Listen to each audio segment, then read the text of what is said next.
What's up guys, this is Cody with Shear Productions, and I am going to be going over a couple of different scissor education aspects of the industry. Tension is one of the most important things that needs to be addressed whenever you are cutting hair with your shear itself.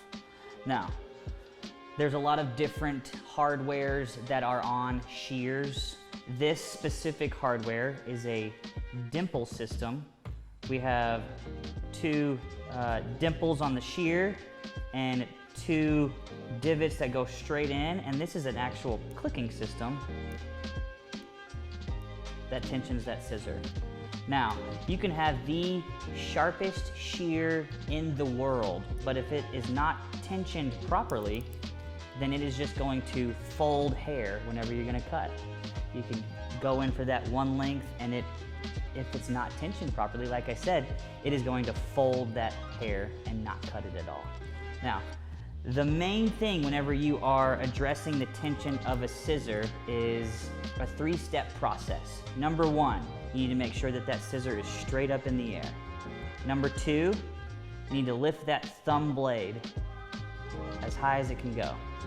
Let it fall, and it should fall mid-blade. That's perfect tension. Now, if we take that, lift that thumb blade up, let it fall, and it falls all the way, that is a too loose tension. Like I said, if you just cut a straight line, it would just fold that hair. And on the opposite side of the spectrum, if you lift that thumb blade up and it does not fall at all, that is definitely too tight. And if you do have that scissor too tight, you will premature that edge, meaning it will dull out a lot faster than it should.